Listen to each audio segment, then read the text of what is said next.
नमस्कार दोस्तों, panther academy में आप सभी लोगों का हार्दिक स्वागत है। उम्मीद है आप सारे लोग स्वस्थ होंगे, मस्त होंगे और अपनी सफलता के लिए निश्चित रूप से प्रयासरत होंगे। मैं आपका दोस्त दैनिक समसम आईके की सीरीज लेकर आपके बीच में उपस्थित हूं और डेली की तरह हम लोग सेशन की शुरुआत 2 शब्द मोटिवेशनल कोट से करना चाहेंगे। तो यहां देखिए 4 लाइन सुंदर सी दी गई है। मंजिलें उन्हें नहीं मिलती जिनके ख्वाब बड़े होते हैं, बल्कि मंजिलें उन्हें मिलती हैं जो जिद पर अड़े होते हैं। आप निश्चित रूप से प्रयास करते रहिए, यकीन मानिए आप सफल होके ही रहेंगे। इसी क्रम में आपसे इतना ही गुजारिश रहेगा कि सेशन में शुरुआत से लेकर अंत तक बने रहें। आपके लिए यह सेशन अत्यंत लाभकारी सिद्ध होने वाला है। आइए हम लोग सेशन की शुरुआत करें और देखें महत्वपूर्ण प्रश्नों की यह सीरीज। देखिए पहला प्रश्न अत्यंत महत्वपूर्ण है, दिया गया है प्रतिवर्ष आयुर्वेद दिवस किस दिवस को मनाया जाता है। मित्रों हमारे विकल्प जो दिए गए हैं, पहला दिया गया 24 अक्टूबर, दूसरा 23 अक्टूबर, तीसरा 25 अक्टूबर, चौथा 18 अक्टूबर। यहां जो सही विकल्प होगा 23 अक्टूबर को आयुर्वेद दिवस के रूप में मनाया जाता है। साथ ही साथ अगर हम बात करें यह किस मंत्रालय के द्वारा पहल है, तो आयुष मंत्रालय की पहल है। आपको यह ध्यान रखना है, आयुष मंत्रालय के द्वारा आयुर्वेद दिवस का आयोजन किया गया और यह कहां किया गया, जयपुर में किया गया। जयपुर में किया गया जो कि राजस्थान से संबंधित है। और संस्करण कौन था, 7वां संस्करण जो है आयुर्वेद दिवस का मनाया गया। और इसकी थीम क्या है यह भी ध्यान रखना है, हर दिन हर घर आयुर्वेद। इसकी थीम है 2022 के आयुर्वेद दिवस की, हर दिन हर घर और आयुर्वेद इसकी थीम है। कभी कभी आपसे आयुष मंत्रालय जो है, आयुष है, इसका फुल फॉर्म पूछ लिया जाता है, तो आप यही ध्यान रखें। देखिए यहां ए का आशय जो है ये आयुर्वेद क्या है मित्रों, आयुर्वेद है। अगर वाई की बात करें तो योग है, और यू की बात करें तो यूनानी है, और यश की बात करें दोस्तों तो सिद्धि जो है, और यच की बात करें तो होम्योपैथी जो है आयुष का फुल फॉर्म है। अब यहां से आपको एक चीज और भी याद रखना है कि आयुष मंत्रालय के केंद्रीय मंत्री कौन है, तो सर्वानंद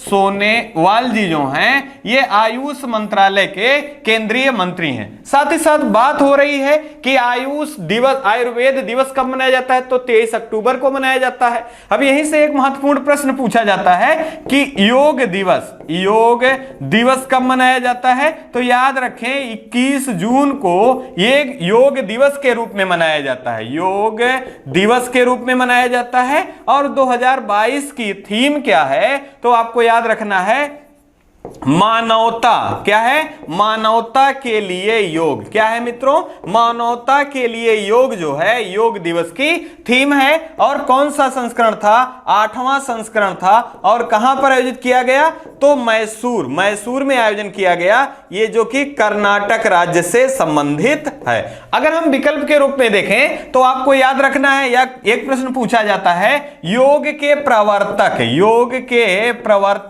के रूप में किसे जाना जाता है, तो पतंजलि जी को योग का प्रवर्तक के रूप में जाना जाता है। यह भी प्रश्न बहुत महत्वपूर्ण है। अगर बात करें 24 अक्टूबर की, तो आपको याद रखना है विश्व पोलियो दिवस। कौन सा दिवस, विश्व पोलियो दिवस के साथ साथ संयुक्त राष्ट्र दिवस कब मनाया जाता है, तो 24 अक्टूबर को मनाया जाता है। ये कुछ महत्वपूर्ण जानकारियां हैं, आपको जरूर याद रखना है। साथ ही साथ एक प्रश्न और याद रखें, पहला होम्योपैथी सम्मेलन का आयोजन कहां किया गया है, तो सऊदी अरब में पहला होम्योपैथी सम्मेलन का आयोजन किया गया। और इसका उद्देश्य क्या है, तो होम्योपैथी का प्रचार प्रसार करना इसका मुख्य उद्देश्य है। आइए इसी क्रम में यहां देखिए आपको एक पिक्चर के माध्यम से जो 7वां आयुर्वेद दिवस मनाया गया, कहां, ये जयपुर राजस्थान में मनाया गया। इसी का एक पिक्चर आपके सामने है, आपको ध्यान रखना है। आइए इसी क्रम में अगला देखें। अगला है हाल ही में किस संस्थान ने LVM3, इसका फुल फॉर्म है लॉन्चिंग व्हीकल मार्क थर्ड द्वारा one web India 1 mission launch किया गया। अब देखिए विकल्प जो हमारे दिए गए हैं, पहला दिया गया DRDO, दूसरा इसरो, तीसरा नासा, चौथा जाक्सा। यहां जो हमारा सही विकल्प होगा, विकल्प नंबर बी सही होगा। किसके द्वारा लॉन्च किया गया है, तो 3 जो है ये इसरो के द्वारा प्रारंभ किया गया है। अगर आप याद कर पा रहे हो तो हम लोगों ने हाल ही में पढ़ा था GSAT, हम लोगों ने GSLV MK3 पढ़ा था, तो ये लॉन्चिंग व्हीकल था। तो इसी का परिवर्तित रूप क्या है? इसी का परिवर्तित रूप है LVM3। इसी को कहा जाता है लॉन्चिंग व्हीकल मार्क 3, जो कि पहले जाना जाता था किस नाम से? GSLV MK3 के नाम से जाना जाता था। अगर हम बात करें यह किसके द्वारा बनाया गया है, तो निजी कंपनी है जिसका नाम है वन वेब के द्वारा इसका निर्माण किया गया है LVM3।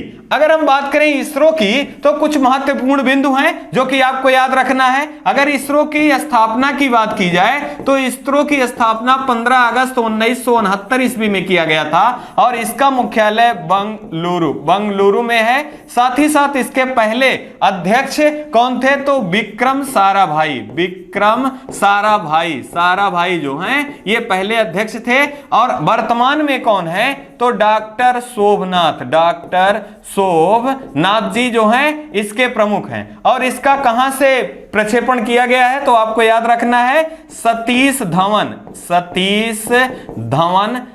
धवन हरिकोटा, जो कि कहां पर स्थित है? आंध्र प्रदेश में स्थित है। यहां पर इसका निर्माण किया गया है LVM3 के द्वारा। अगर हम बात करें यहीं तो हाल ही में MOM मार्स ऑर्बिटर मिशन, जिसकी इसरो ने निष्क्रिय होने की घोषणा की है, किसके द्वारा प्रक्षेपित किया गया था? तो PSLV C-25 के द्वारा इसको प्रक्षेपित किया गया था। अगर हम बात करें, चर्चा में रहा है PSLV C-52 EOS-04, ये 2022 का पहला प्रक्षेपण था इसरो का। और यहां EOS का आशय है अर्थ ऑब्जर्वेशन सैटेलाइट। अगर हम बात करें PSLV C-53 की तो सिंगापुर के 3 उपग्रहों को किसके द्वारा प्रक्षेपित किया गया था? तो PSLV C-53 के द्वारा सिंगापुर के 3 उपग्रहों को प्रक्षेपित किया गया था इसरो के द्वारा। अगर हम बात करें GSAT की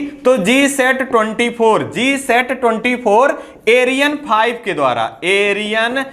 के द्वारा इसको लॉन्च किया गया था। कहां से? फ्रेंच गुयाना, जो कि कौरू फ्रेंच गुयाना से इसको लॉन्च किया गया था। और टाटा को इसी को लीज पर दिया गया है, फ्रेंच गुयाना के कौरू को। अगर हम बात कर ले हाल ही में SSLV किसका निर्माण? SSLV प्रक्षेपण का निर्माण किया गया है किसके द्वारा? इसरो के द्वारा किया गया है। तो आपको याद रखना इसका फुल फॉर्म क्या है? स्मॉल सैटेलाइट लॉन्चिंग व्हीकल जो है ये किसके द्वारा बनाया गया है? इसरो के द्वारा, जिसका नाम है SSLV। अगर हम बात कर ले यहां DRDO के बारे में तो आपको ध्यान रखना है DRDO का गठन कब हुआ था, स्थापना कब हुआ था? 1 जनवरी 1958 और इसका मुख्यालय कहां स्थित है? दिल्ली में स्थित है। अगर बात करें नासा की तो इसकी स्थापना कब हुई थी? तो 1969 ईस्वी में इसकी स्थापना हुआ था और USA का यह अंतरिक्ष स्टेशन के रूप में जाना जाता है। अगर बात करें जाक्सा की तो जापान के अंतरिक्ष स्टेशन का क्या नाम है? तो जाक्सा जापान के अंतरिक्ष स्टेशन का नाम है। आइए इसी क्रम में एक पिक्चर के माध्यम से देखें। अभी जैसे बात हो रही थी DRDO की तो हमने देखा कि इसकी स्थापना कब किया गया था? 1 जनवरी 1958। मुख्यालय कहां इसका है? दिल्ली में है। डिफेंस एंड रिसर्च ऑर्गेनाइजेशन जो है इसका मुख्यालय, इसका फुल फॉर्म है। और अगर हम बात करें इसका ध्येय वाक्य क्या है? तो बलस्य मूलम विज्ञानम जो है इसका फुल फॉर्म है। साथ ही साथ अगर बात करें इसके प्रमुख कौन है तो डॉक्टर समीर कामत जी जो हैं इसके वर्तमान में प्रमुख हैं। अगर बात करें नासा की तो इसकी स्थापना 1969 ईस्वी में किया गया था और USA का यह अंतरिक्ष स्टेशन है और इसी के द्वारा आर्टेमिस प्रक्षेपण है। ये आर्टेमिस उपग्रह का सफल परीक्षण किसके द्वारा किया जाना है? तो ये नासा के द्वारा। साथ ही साथ याद रखना है आपको निसार निसार उपग्रह का संबंध किन दो देशों से है?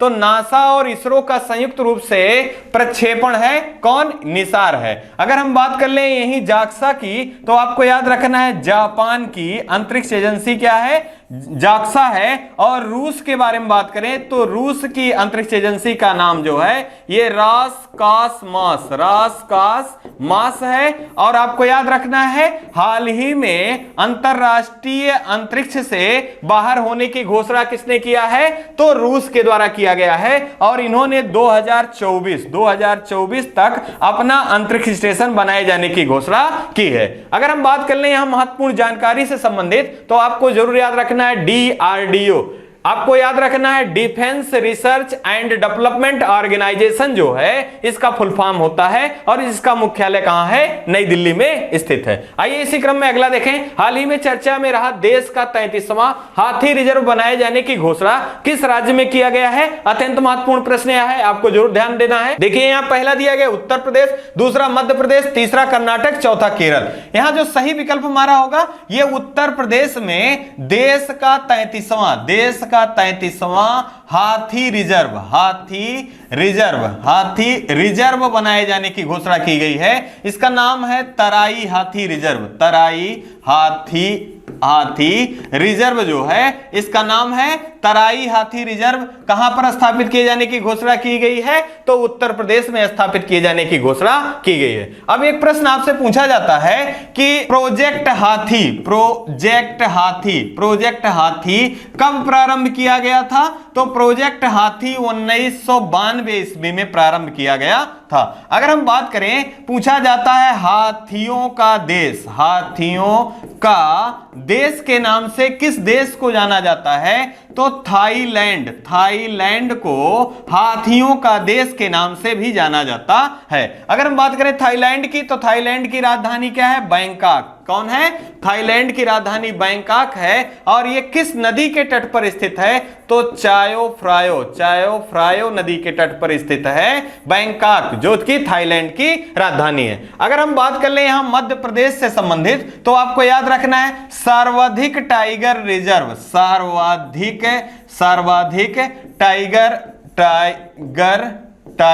रिजर्व या सर्वाधिक राष्ट्रीय उद्यान किस राज्य में स्थित हैं? तो आप राष्ट्रीय उद्यान किस राज्य में स्थित हैं? तो वो मध्य प्रदेश में स्थित हैं। और सर्वाधिक टाइगर की संख्या भी किस राज्य में है? तो मध्य प्रदेश में है। 526 टाइगर जो हैं वो कहां हैं? मध्य प्रदेश में है। और दूसरे स्थान पे कौन सा राज्य है? दूसरा स्थान पे कर्नाटक राज्य है। मतलब टाइगर की संख्या सर्वाधिक मध्य प्रदेश में है। इसी कारण टाइगर स्टेट के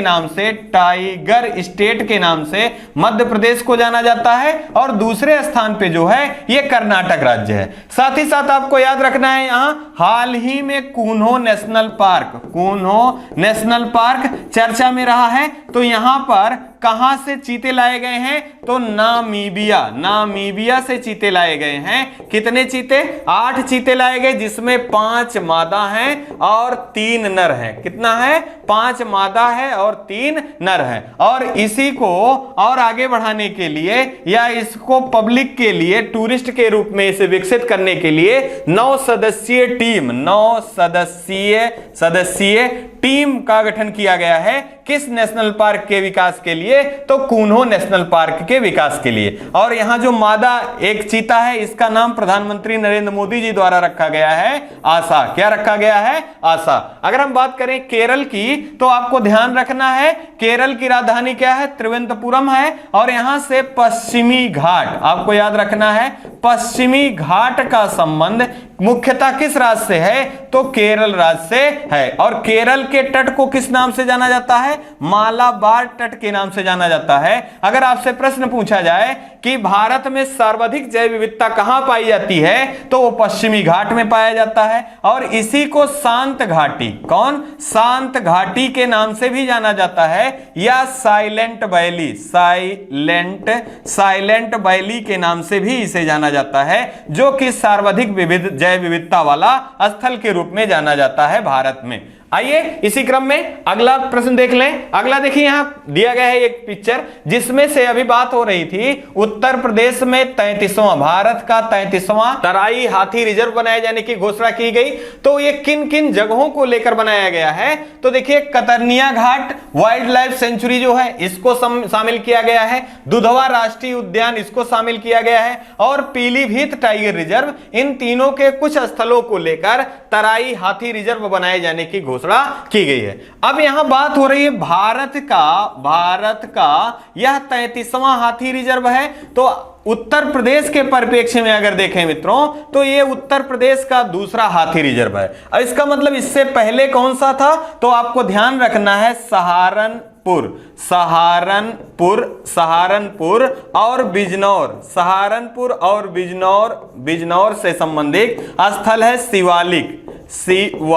शिवालिक है। यहां पर उत्तर प्रदेश का पहला हाथी रिजर्व बनाया गया था। आपसे यह प्रश्न पूछा जा सकता है, क्योंकि चर्चा में दूसरा हर कोई जानेगा, लेकिन पहला आपके लिए इंपॉर्टेंट है। पहला भी ध्यान रखें कि उत्तर प्रदेश का पहला हाथी रिजर्व कौन था, तो सहारनपुर और बिजनौर से संबंधित शिवालिक है, या उत्तर प्रदेश का पहला हाथी रिजर्व बनाया गया था। अगर हम बात करें आर्द्र भूमियों की संख्या में मित्रों, तो आपको याद रखना है कि उत्तर प्रदेश में आर्द्र भूमियों की संख्या 10 है।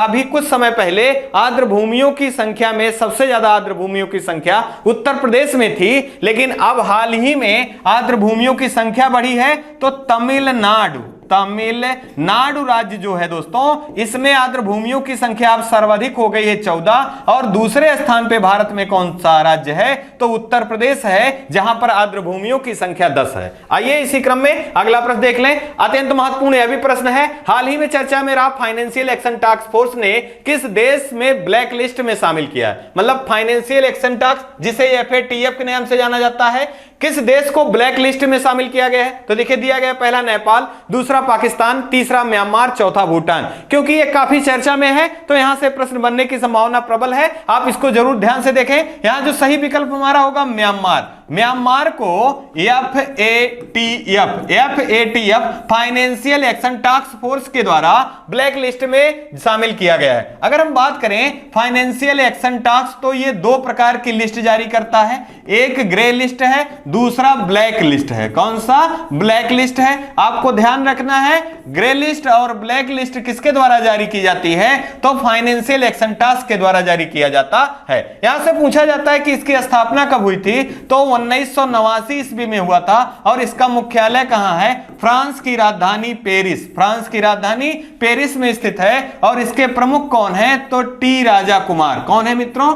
टी राजा कुमार जी जो हैं, ये इसके प्रमुख हैं। ये कहां से संबंधित हैं, ये सिंगापुर, कहां से? सिंगापुर से संबंधित हैं। अगर हम बात करें कि हाल ही में म्यांमार को ब्लैक लिस्ट में शामिल किया गया, तो आपको यह प्रश्न जरूर याद रखना है। लेकिन इसके साथ साथ एक देश को ग्रे लिस्ट से लंबे समय के बाद बाहर किया गया है, यह भी प्रश्न अत्यंत महत्वपूर्ण हो सकता है। तो आपको ध्यान रखना है कि ग्रे लिस्ट से बाहर किसे किया गया है, तो पाकिस्तान को 4 वर्षों के बाद 2018 के बाद 4 वर्षों के बाद इसे ग्रे लिस्ट से बाहर किया गया है। अब अगर हम बात कर लें ब्लैक लिस्ट की मित्रों, तो इसमें 3 देश शामिल हैं, और यह म्यांमार को लेकर कौन कौन है, तो आपको याद रखना है दक्षिण कोरिया है। कौन है? दक्षिण कोरिया है, साथ ही साथ इराक है, और तीसरा नंबर का जो ब्लैक लिस्ट में देश शामिल है वो आपका म्यांमार जो है, ये तीसरा देश है जो कि FATF के द्वारा ब्लैक लिस्ट में शामिल किया गया है। इसका कार्य क्या होता है,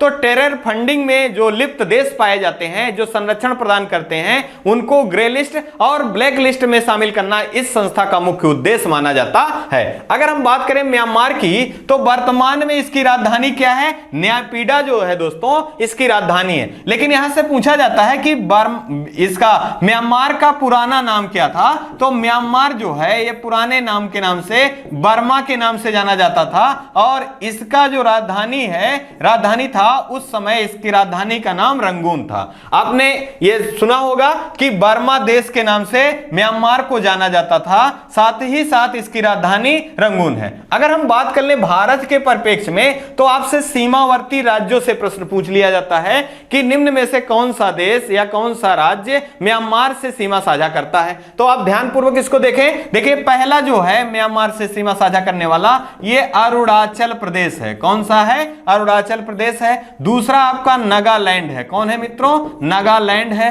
तीसरा आपका मणिपुर है। कौन सा है? मणिपुर जो है ये है। और चौथा आपका मिजोरम। कौन है? मिजोरम है। ये भारत के 4 राज्य ऐसे हैं जो म्यांमार से अपनी सीमा साझा करते हैं। साथ ही साथ आपसे एक प्रश्न पूछा जाता है गोल्डन पैगोडा के नाम से किस देश को जाना जाता है? कई बार परीक्षाओं में पूछा गया है कि गोल्डन पैगोडा के नाम से या स्वर्णिम पैगोडा के नाम से किसे जाना जाता है? तो म्यांमार को गोल्डन पैगोडा या स्वर्णिम पैगोडा के नाम से जाना जाता है। अगर हम बात कर ले यही भूटान की तो यह भी कई बार पूछा गया है कि लैंड ऑफ थंडर बोल्ट के नाम से किस देश को जाना जाता है? तो लैंड ऑफ थंडर बोल्ट के नाम से भूटान को जाना जाता है और गोल्डन पैगोडा के नाम से म्यांमार को जाना जाता है। अगर बात करें भूटान की तो भूटान की राजधानी क्या है? थिम्पू जो है ये भूटान की राजधानी है। पाकिस्तान की बात करें तो इस्लामाबाद जो है मित्रों ये पाकिस्तान की राजधानी है। नेपाल की बात करें तो काठमांडू जो है ये नेपाल की राजधानी है। और सार्क का मुख्यालय कहां स्थित है? तो सार्क का मुख्यालय नेपाल की राजधानी काठमांडू में भी स्थित है। ये कुछ महत्वपूर्ण जानकारियां हैं, आपको जरूर याद रखना है। आइए इसी क्रम में एक महत्वपूर्ण पिक्चर देखें। देखिए इसमें दिया गया FATF प्लेनरी 2022 का और इसी सम्मेलन के द्वारा पाकिस्तान को ग्रे लिस्ट से बाहर किया गया। पुनः याद रखें। और म्यांमार देश को ब्लैक लिस्ट में शामिल किया गया। और अभी तक ब्लैक लिस्ट में शामिल होने वाले देशों की संख्या कितनी है? 3 है। और इसके प्रमुख कौन है? टी राजा कुमार हैं। और इसका मुख्यालय कहां है? फ्रांस की राजधानी पेरिस में स्थित है। आइए इसी क्रम में अगला देखें। अगला है हाल ही में रिलायंस जियो के द्वारा किस राज्य में 5G मोबाइल सेवा प्रारंभ किया गया? तो देखिए पहला दिया गया है नाथद्वारा राजस्थान, दूसरा बुरहानपुर मध्य प्रदेश, तीसरा इंदौर मध्य प्रदेश, चौथा राजसमंद राजस्थान। यहां जो सही विकल्प हमारा होगा, विकल्प नंबर ये सही होगा। नाथद्वारा राजस्थान से 5G सेवा प्रारंभ किया गया है। किसके द्वारा? रिलायंस के द्वारा किया गया है। अब यहां ध्यान रखना है आकाश अंबानी जी के द्वारा यह प्रारंभ किया गया है 5G सेवा। कहां से? राजस्थान के नाथद्वारा राजस्थान में स्थित है, यहां से प्रारंभ किया गया। और 4G सेवा भी राजस्थान के नाथद्वारा से रिलायंस के द्वारा प्रारंभ किया गया था। यह भी बात आपको ध्यान रखना है। साथ ही साथ अगर हम बात करें कि भारत में किसके द्वारा 5G सेवा का उद्घाटन किया गया था, तो प्रधानमंत्री नरेंद्र मोदी जी द्वारा भारत में 5G सेवा को प्रारंभ किया गया था। आपको ध्यान रखना है। यहां देखिए विकल्प के रूप में आपको दिया गया है बुरहानपुर मध्य प्रदेश। अत्यंत महत्वपूर्ण है। हर घर जल प्रमाणित भारत का पहला जिला कौन सा है मित्रों? तो ये बुरहानपुर है जो कि मध्य प्रदेश से संबंधित है। अगर यहीं पे आपसे पूछा जाए कि राज्यों में हर घर जल उपलब्ध कराने वाला पहला राज्य कौन सा है, तो गोवा है। कौन सा है? गोवा है। साथ ही साथ आपको याद रखना है यहां हाल ही में गुजरात राज्य जो है हर घर जल उपलब्ध कराने वाला तीसरे राज्य के रूप में प्राप्त हुआ है। अगर हम बात करें कौन कौन से राज्य, तो हरियाणा, साथ ही साथ तेलंगाना और इसके बाद गुजरात जो राज्य है हर घर जल नल जल के द्वारा यह प्रदान करने वाला तीसरे राज्य के रूप में चुना गया है। अगर हम बात करें इंदौर मध्य प्रदेश की, तो आपको जरूर याद रखना है इंदौर अत्यंत महत्वपूर्ण है। भारत की पहली वाटर प्लस सिटी कौन सी है? तो इंदौर है। लगातार 6 बार स्वच्छता सर्वेक्षण में सबसे पहले स्थान पे कौन रहा? तो इंदौर रहा। 100% डिजिटल एड्रेस वाला शहर कौन सा है? तो आपका इंदौर है। 17वां प्रवासी भारतीय दिवस का आयोजन 2023 में कहां किया जाएगा? तो इंदौर में किया जाएगा। अगर हम बात कर ले यहीं बायो सीएनजी का संयंत्र कहां पर स्थापित किया गया है? तो इंदौर में बायो सीएनजी का संयंत्र स्थापित किया गया है। अगर हम बात करें राजसमंद की, तो आपको यह भी राजस्थान से संबंधित है और चर्चा में भी रहा है, क्योंकि भगवान शिव की सबसे ऊंची प्रतिमा कहां पर हाल ही में स्थापित की गई है? तो आपको ध्यान रखना है, राजसमंद राजस्थान में स्थापित किया गया है भगवान शिव की सबसे ऊंची प्रतिमा। आपको याद रखना है, जैन मुनि की स्टैचू ऑफ पीस कहां पर स्थापित किया गया है और किससे संबंधित है? तो स्टैचू ऑफ पीस का अनावरण जो है यह राजस्थान राज्य में किया गया है, जो कि जैन मुनि पर आधारित है। आइए इसी क्रम में अगला प्रश्न देख लें। यहां देखिए आकाश अंबानी के बारे में यहां दिखाया गया है, जो कि 5G सेवा प्रधानमंत्री नरेंद्र मोदी जी के साथ साथ में इन्होंने नाथ द्वारा राजस्थान से लॉन्च किया है। आपको जरूर याद रखना है। और 3 ऐसी कंपनियां हैं, आपका वोडाफोन आइडिया, साथ ही साथ एयरटेल और जियो, इनको 5G सेवा के लिए लाइसेंस प्रदान किया गया है। आइए इसी क्रम में अगला प्रश्न देख लें। अगला है, हाल ही में चर्चा में रहे अंडर 23 कुश्ती चैंपियनशिप में स्वर्ण पदक विजेता पहले भारतीय कौन रहे? तो देखिए यहां अंडर 23 विश्व कप की बात हो रही है। तो पहला दिया गया साजन, दूसरा दिया गया अमन सहरावत, तीसरा दिया गया हर्षदा गरुड़, चौथा दिया गया विनेश फोगाट। यहां जो सही विकल्प होगा अमन सहरावत जो है ये अंडर 23 कुश्ती चैंपियनशिप में भारत के लिए पहले स्वर्ण पदक विजेता कौन रहे हैं? तो अमन सहरावत रहे हैं। आपको जरूर याद रखना है। साथ ही साथ इसका आयोजन कहां किया जा रहा है? तो स्पेन में किया जा रहा है। कहां किया जा रहा है? स्पेन में। स्पेन की राजधानी क्या है? मैड्रिड। स्पेन की राजधानी क्या है? मैड्रिड है। अगर हम बात करें साजन की, तो आपको याद रखना है, हाल ही में ग्रीको रोमन में कुश्ती में पहला पदक, कांस्य पदक भारत के लिए किसने प्राप्त किया है? तो साजन ने प्राप्त किया है। अगर हम बात करें हर्षदा गरुड़ की, तो आपको याद रखना है कि वेट लिफ्टिंग में भारत के लिए पहला स्वर्ण पदक किसने प्राप्त किया है? तो हर्षदा गरुड़ ने प्राप्त किया है। अगर विनेश फोगाट की बात करें, तो अंडर 20 कुश्ती चैंपियनशिप में अंडर 20 कुश्ती चैंपियनशिप में दो पदक या कांस्य पदक प्राप्त करने वाली पहली भारतीय महिला कौन है? तो विनेश फोगाट हैं। इसका आयोजन कहां किया गया था? तो सर्बिया की राजधानी बेलग्रेड में इसका आयोजन किया गया था। विश्व कुश्ती चैंपियनशिप में 2 पदक प्राप्त करने वाली पहली भारतीय विजेता कौन रही हैं? तो विनेश फोगाट रही हैं। और इन्होंने कौन से पदक प्राप्त किए हैं? कांस्य पदक प्राप्त किए हैं। अगर हम बात कर लें कॉमनवेल्थ गेम की, तो ये कौन सा संस्करण था? 22वां संस्करण था। और इसका ध्येय वाक्य क्या था? पेरी द बुल इसका ध्येय वाक्य था। पेरी द बुल इसका मस्कट था या शुभंकर, और इसका ध्येय वाक्य गेम फॉर ऑल क्या था? गेम फॉर ऑल इसका ध्येय वाक्य था। अगर हम बात कर लें कि भारत ने टोटल कितने पदक प्राप्त किए हैं? 61 पदक प्राप्त किए थे। और पदक तालिका में कौन से स्थान पे? चौथे स्थान पे रहा, जिसमें गोल्ड कितना प्राप्त किया था? 22 गोल्ड प्राप्त, 16 सिल्वर और 23 कांस्य पदक प्राप्त किया था। और पहली बार महिला क्रिकेट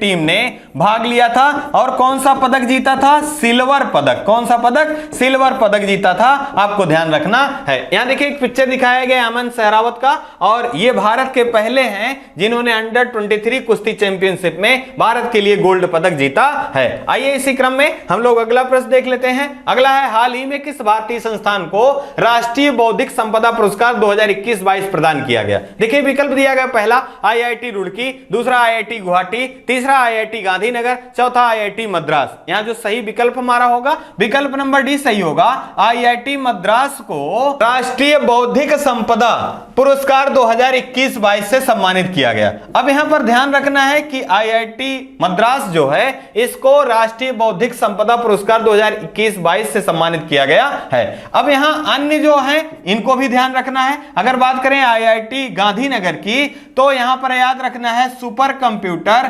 परम अनंत कहां स्थापित किया गया है? तो सुपर कंप्यूटर परम अनंत जो है ये आईआईटी गांधीनगर में स्थापित किया गया है। अगर हम बात करें आईआईटी गुवाहाटी की तो परम काम रूप सुपर कंप्यूटर कहां स्थापित किया गया है? तो आईआईटी गुवाहाटी में स्थापित किया गया है। अगर बात करें आईआईटी रुड़की की तो आपको याद रखना है परम गंगा सुपर कंप्यूटर कहां स्थापित किया गया है? तो ये आईआईटी रुड़की में, जो कि ये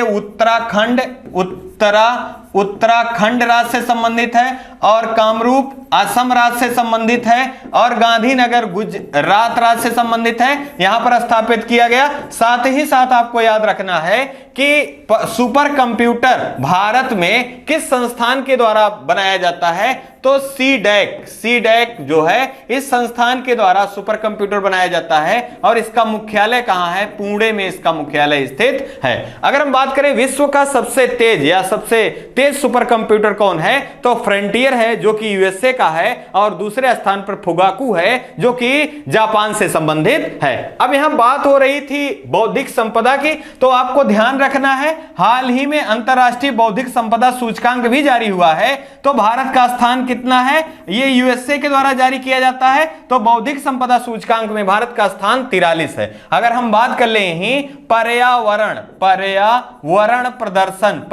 प्रदर्शन सूचकांक में भारत का स्थान कितना है? 180 है। अगर हम बात करें प्रेस स्वतंत्रता सूचकांक की तो भारत का स्थान 150 है। बात करें खुशहाली सूचकांक की तो भारत का स्थान 136 है। अगर हम यही बात कर लें महत्वपूर्ण जानकारी के रूप में ग्लोबल जेंडर गैप में भारत का स्थान कितना है? 136 है। विश्व शांति सूचकांक में भारत का स्थान 135 है। सतत विकास में भारत का स्थान 120 है। अगर बात करें ग्लोबल लिविलिटी इंडेक्स में भारत का स्थान कितना है? तो 112 है। अगर हम यही देखें तो विश्व भूखमरी सूचकांक में भारत का स्थान कितना है? तो हाल ही में जारी हुआ है 107 है और पिछले वर्ष कितना था? 101। अगर हम बात करें HDI ह्यूमन डेवलपमेंट इंडेक्स में भारत का स्थान कितना है? 132 है और विगत वर्षों में कितना था? 131। अगर हम बात कर लें प्रतिस्पर्धा सूचकांक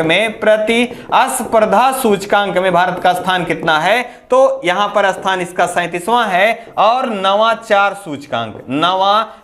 सूचकांक में भारत का स्थान कितना है? 40 है और विगत वर्ष में कितना था? 46 था। ये सारे महत्वपूर्ण इंडेक्स हैं, कहीं ना कहीं परीक्षाओं में ये पूछे जाते हैं, इंपॉर्टेंट हैं, आप इनको जरूर याद रखें। देखिए यहां एक पिक्चर के माध्यम से भारतीय प्रौद्योगिकी संस्थान मद्रास को दिखाया गया है जिसको राष्ट्रीय बौद्धिक संपदा पुरस्कार 2021-22 से सम्मानित किया गया है। टाइम्स के द्वारा, हायर टाइम्स के पत्रिका के द्वारा विश्व की सबसे जो महत्वपूर्ण यूनिवर्सिटियां हैं उसमें पहले स्थान पे यूनिवर्सिटी कौन सी है और उन सीरीज में भारत का पहला स्थान किस यूनिवर्सिटी का है? तो 250 तक भारत के किसी विश्वविद्यालय का स्थान नहीं है, लेकिन 250 से लेकर 300 के मध्य में IISc बेंगलुरु जो है ये 250 से 300 के बीच में है। और अगर भारत के परिप्रेक्ष्य में देखें तो एक यही विश्वविद्यालय है जो कि इस विश्व टाइम हायर सूची में शामिल है। आइए इसी क्रम में हम लोग अगला प्रश्न देख लें। हाल ही में किस देश के द्वारा संसद के सदस्यों में महिलाओं की संख्या पुरुषों की तुलना में अधिक हो गया है? मतलब ये बात पूछा जा रहा है कि संसद जो सदस्य चुने जाते हैं उनमें कौन सा ऐसा देश है जहां पर महिलाओं की संख्या पुरुषों की तुलना में अधिक हो गया है, और ऐसा जो हुआ है ये विश्व का पहला देश है। तो विकल्प हमारा पहला दिया गया है न्यूजीलैंड, दूसरा दिया गया है स्वीडन, तीसरा अर्जेंटीना, चौथा यूएसए। यहां जो सही विकल्प हमारा है विकल्प नंबर ए सही होगा, न्यूजीलैंड। न्यूजीलैंड में महिला जो सांसद हैं उनकी संख्या टोटल 60 है और अगर पुरुष सांसदों की संख्या की बात करें तो 59 है। अब यहां पर आपको ध्यान रखना है कि न्यूजीलैंड ही ऐसा देश है, पहला देश है 1893 ईस्वी में सबसे पहले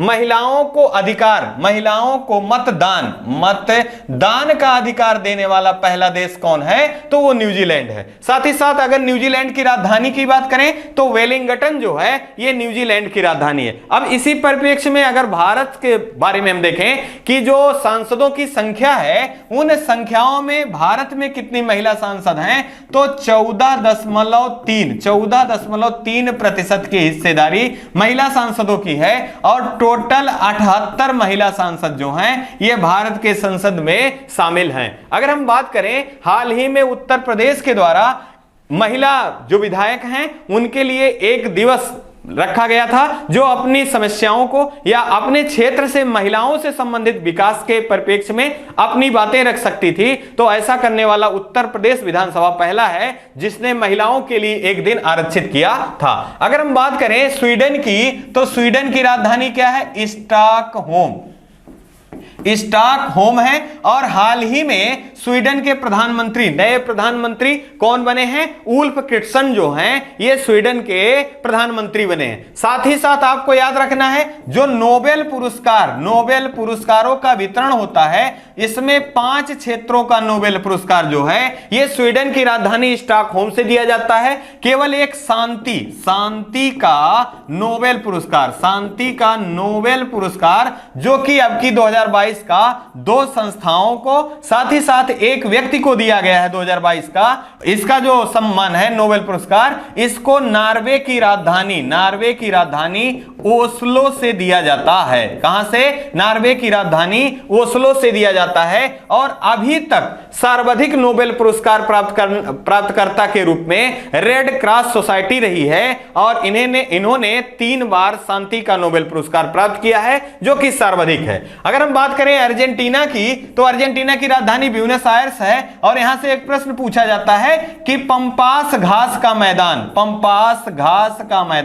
कहां पाया जाता है? तो पंपास घास का मैदान अर्जेंटीना में पाया जाता है। अगर बात करें यूएसए की तो यूएसए की राजधानी वाशिंगटन डीसी है और पहली महिला उपराष्ट्रपति के रूप में किसे चुना गया है? तो कमला हैरिस। कौन है?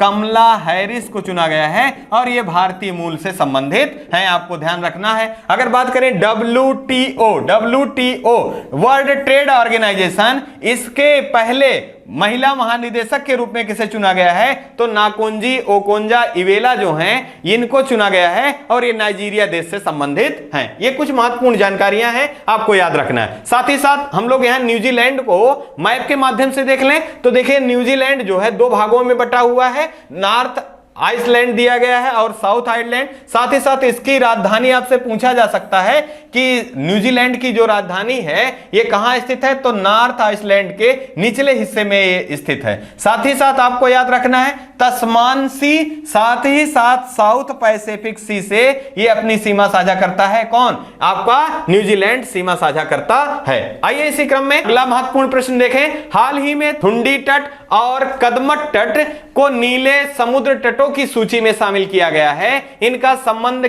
कहां से है? मतलब पूछा जा रहा है 2 तट हैं और इन दोनों तटों को शामिल किया गया है, ब्लू फ्लैग का प्रमाण दिया गया है। तो ये किस स्थल से संबंधित हैं? तो देखिए पहला दिया गया केरल, दूसरा तमिलनाडु, तीसरा लक्षद्वीप, चौथा पश्चिम बंगाल। यहां जो सही हमारा विकल्प होगा ये लक्षद्वीप से संबंधित है, आपको ध्यान में रखना है। साथ ही साथ अगर हम बात करें तो ये जो ब्लू फ्लैग प्रमाण है ये किसके द्वारा दिया जाता है? फाउंडेशन एंड एनवायरमेंट संस्था है जिसके द्वारा ब्लू फ्लैग का प्रमाण दिया जाता है। और भारत में अभी तक कितने ब्लू फ्लैग प्रमाण तटों को दिया गया है? 12 तटों को दिया गया था और 2 तट ये दिए गए हैं अभी हाल ही में, ठुंडी और कदमत। और दोनों का संबंध कहां से है? दोनों का संबंध लक्षद्वीप से है। अब यहां देखिए एक मैप के माध्यम से लक्षद्वीप को दिखाया गया है क्योंकि यहां पर आपको ध्यान रखना है लक्षद्वीप जो है ये 36 द्वीपों का समूह है। लक्षद्वीप जो है यहां 36 द्वीप पाए जाते हैं जिसमें से 11 द्वीपों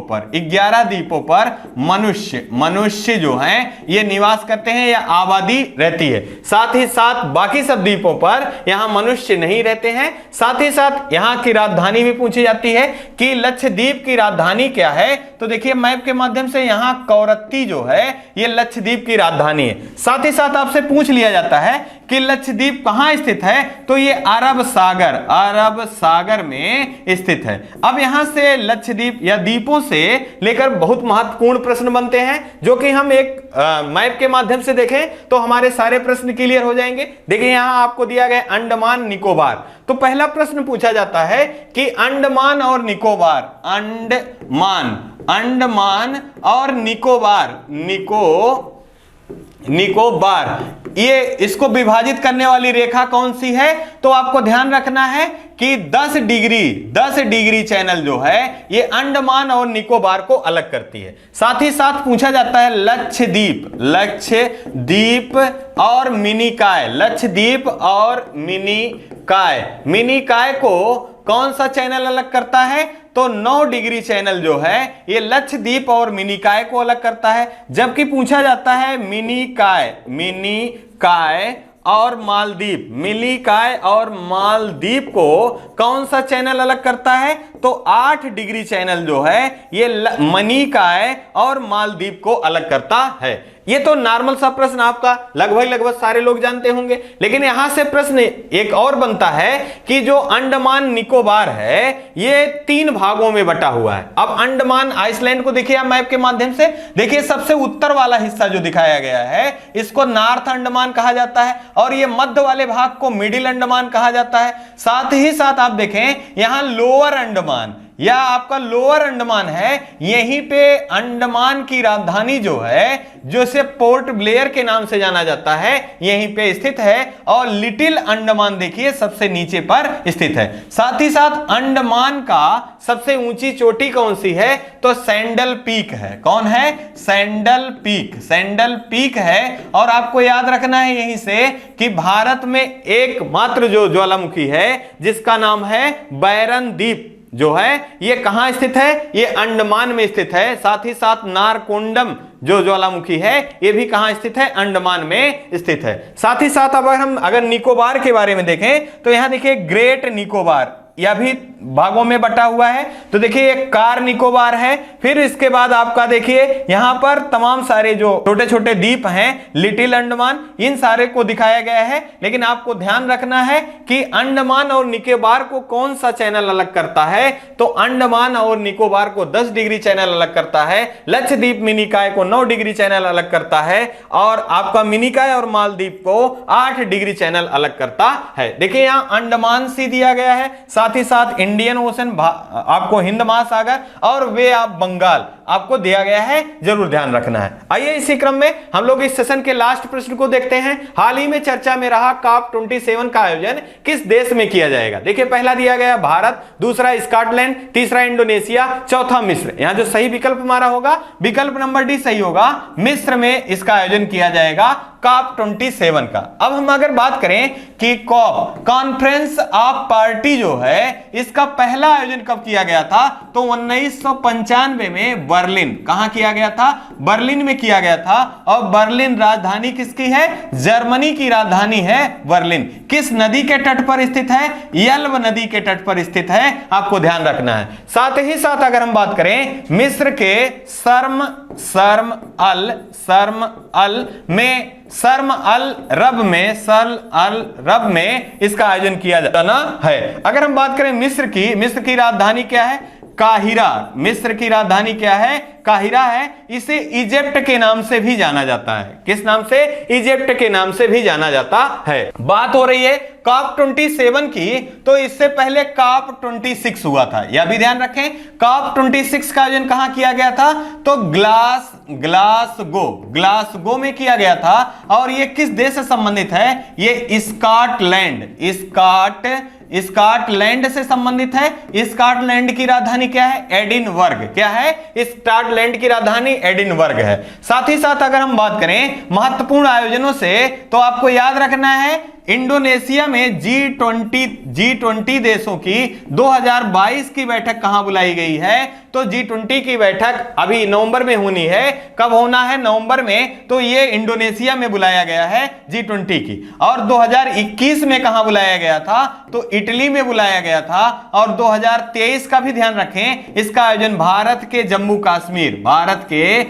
कश्मीर में किया जाएगा। अगर हम बात करें भारत में, तो 13वां ब्रिक्स देशों का शिखर सम्मेलन कहां आयोजित किया गया था? भारत में। 14वां कहां किया गया था? चीन में। 15वां कहां किया जाएगा? तो दक्षिण अफ्रीका में किया जाएगा। अगर हम बात करें क्वाड देशों की चौथी बैठक कहां? जापान की राजधानी टोक्यो में। अगर बात करें क्वाड देशों की पांचवी बैठक कहां बुलाई जाएगी? तो ये ऑस्ट्रेलिया में बुलाई जाएगी। कहां बुलाई जाएगी? ऑस्ट्रेलिया में बुलाया जाएगा। साथ ही साथ अगर हम बात करें बिम्स्टेक शिखर सम्मेलन का आयोजन कहां किया गया था? तो श्रीलंका के कोलंबो में। कहां? श्रीलंका के कोलंबो में। अगर हम बात करें G7 देशों की बैठक कहां बुलाई गई थी? तो जर्मनी में बुलाई गई थी। आपको ध्यान रखना है कि G7 देशों में भारत सदस्य देश के रूप में नहीं है। अगर यह CO की बात करें तो आपको याद रखना है उज्बेकिस्तान के समरकंद में आयोजित किया गया था 2022 का, और इससे पहले ताशकंद में आयोजित किया गया था 2021 में। अगर बात करें यह CO की 2023 में मेजबानी कौन सा देश करेगा? तो यह भारत करेगा। आपको याद रखना है, यह कुछ महत्वपूर्ण आयोजन है जो कि आपको याद रखना है। साथ ही साथ मिस्र के बारे में अगर बात करें, नील नदी का वरदान के नाम से किस देश को जाना जाता है? तो नील नदी का वरदान के नाम से मिस्र देश को जाना जाता है। आइए इसी क्रम में यहां देखिए आपको दिया गया है शर्म अल शेख है, जो कि COP27 का आयोजन होना है। और ये कहां पर आयोजन होगा? तो ये मिस्र के शर्म अल शेख में इसका आयोजन किया जाएगा। और पहला जो हुआ था पेरिस फ्रांस में इसका आयोजन किया गया था। आपको ध्यान रखना है। आइए इसी क्रम में यहां देखिए महत्वपूर्ण जानकारी आपके लिए लिखा गया है कि समय और शिक्षा का सही उपयोग ही व्यक्ति को सफल बना देता है। मतलब आपके पास अगर समय है तो उसका सही उपयोग करें और अपने लक्ष्य को प्राप्त करें। इन्हीं शब्दों के साथ हम आपसे विदा लेना चाहेंगे। आप अपना और अपने परिवार का खूब ढेर सारा ध्यान रखें। जय हिंद, जय भारत।